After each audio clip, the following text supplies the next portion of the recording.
Test tube babies. Test tube baby में क्या होता है, जो फीमेल्स की बॉडी से जो एग होते हैं उनको निकाल लिया जाता है और जो मेल बॉडी होती है उनके अंदर से स्पर्म निकाल लिया जाता है। आप ये प्रोसेस देख रहे होंगे, यानी कि फीमेल से स्पर्म ले लिए जाते हैं और मेल से स्पर्म ले लिए जाते हैं और फीमेल से एग। इनको कुछ टाइम के लिए यानी कुछ घंटे के लिए एक ट्यूब में रखा जाता है। जैसे ही ट्यूब में रखने के बाद वो फर्टिलाइज होना शुरू हो जाते हैं, कुछ घंटे बाद उस ट्यूब के अंदर से उसको जायगोट बनने के बाद फीमेल की बॉडी के अंदर डाल दिया जाता है, जिससे कि वो एम्ब्रो बनना स्टार्ट हो जाता है।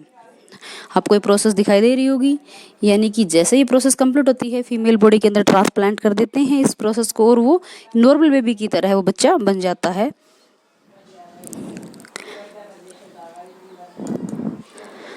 नेक्स्ट है डेवलपमेंट ऑफ एम्ब्रो इन हैन। हैन के अंदर इंटरनल फर्टिलाइजेशन होता है, लेकिन वो अपने बच्चों को जन्म नहीं देते। कुछ फर्टिलाइजेशन होने के बाद जो जायगोट होता है वो रिपीटली डिवाइडेड हो जाता है, ट्रेवल टू द ओविडक्ट्स, और ये ट्रेवल होने के बाद जो मैनी प्रोटेक्टिव लेयर्स होती हैं बहुत सारी, वो इसके चारों ओर आ जाती है, जिससे कि हार्ड सेल बनती है। जो कि जो हैन का एग जो होता है वो हार्ड सेल वही होती है जो एक प्रोटेक्टिव लेयर का काम करती है। और फिर वो उस हैन बच्चे उस एग के अंदर से जो नया जो पार्ट होता है, जैसे कि हैन है या स्नेक है, बर्ड्स है, उनके बच्चे जन्म लेते हैं। नेक्स्ट है young ones to adult. Young ones to adult, आपने देखा होगा ह्यूमंस में एंड एनिमल्स में भी जो प्रोसेस होता है उसमें सेम इन जैसे उनके पेरेंट्स होते हैं उनके बच्चे भी ऐसे होते हैं, लेकिन कई बार ऐसी प्रोसेस नहीं होती। अडल्ट होने तक वो सेम पोजीशन में रहते हैं। आपने इंसान देखे, जानवर देखे हैं, जैसे चाइल्डहुड है, फिर इनका अडल्टहुड है, फिर ओल्ड एज में भी सेम रहते हैं। लेकिन कई केसेस में, जैसे कि फ्रॉग है, फ्रॉग में सबसे पहले क्या होते हैं, लार्ज नंबर ऑफ एग्स देते हैं फ्रॉग। इसके बाद एक टेडपोल बन जाता है, यानी कि छोटी सी जो पूंछ है वह निकल जाती है। फिर ग्रोइंग टेडपोल, इसकी शेप थोड़ी सी चेंज होती है। उसके बाद टेडपोल विद हाइंड लिम्स, इसकी जो ये अंग है ये छिप जाते हैं और फिर यंग अडल्ट बनता है जो कि क्राउलिंग कर ले जाता है। और लास्ट स्टेज के ऊपर आने के बाद यह है अडल्ट फ्रॉग बनता है, जो कि एग देने के लिए कम तैयार हो जाता है। और ये फ्रॉग के अंदर जो फर्टिलाइजेशन होता है वो एक्सटर्नल होता है।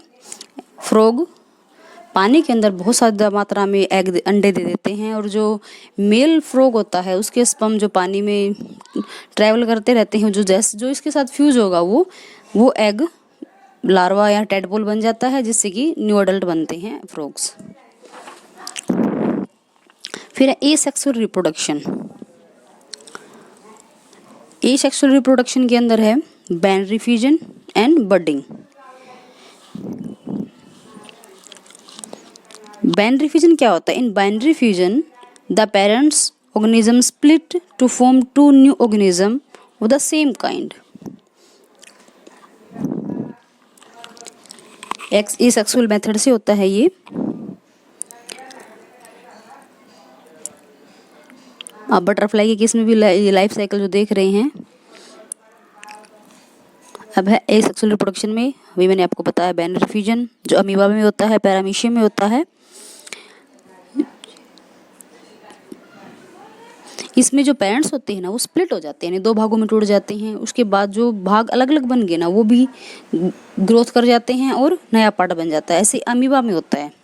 अमीबा एक न्यूक्लियस होता है, साइटोप्लाज्म होता है, जिसको पेरेंट सेल बोल सकते हैं। और जो ये फुली ग्रोथ अमीबा है, कुछ टाइम बाद जैसे ये ग्रोथ करेगा, बड़ा हो जाएगा, ये बीच में से 2 पार्ट्स में डिवाइड हो जाएगा। और डिवाइड होने के बाद जो पार्ट होंगे दोनों वो फिर नए सेल के रूप में काम करेंगी, और जैसे उनके अंदर वो मैच्योर हो जाएंगे, उसकी वो भी 2 पार्ट में डिवाइड हो जाएंगी, उनके अंदर 2 न्यूक्लियस बन जाएंगे और ऐसे फर्दर डिवाइड होते चले जाते हैं, क्योंकि ये एसेक्सुअल रिप्रोडक्शन होता है। एज इट इज बडिंग भी होता है।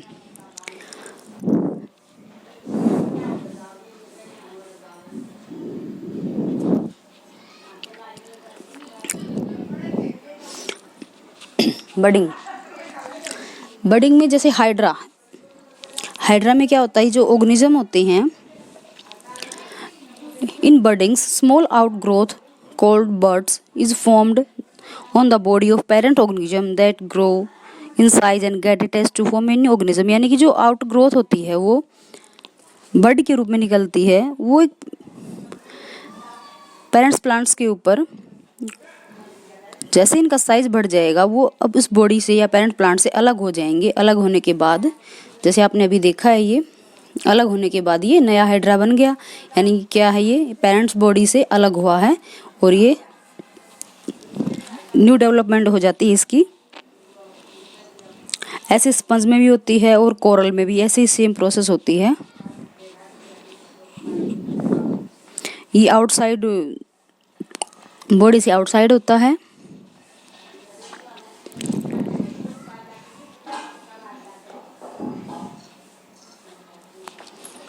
हम इसको जो स्मॉल बेबी होता है इसको डॉटर हाइड्रा बोलते हैं। ये भी same as it is hydra की तरह ग्रोथ करता है और कुछ समय बाद ये भी अडल्ट ऑर्गेनिज्म बन जाता है।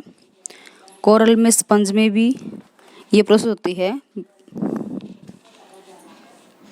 लेकिन उन दोनों के अंदर, कोरल और स्पंज के अंदर, ये सेपरेट नहीं होते अपने पेरेंट्स बॉडी से। ये पेरेंट ऑर्गेनिज्म के साथ ही अटैच रहते हैं। जैसे हाइड्रा में अलग हुए हैं, आपने भी देखा है।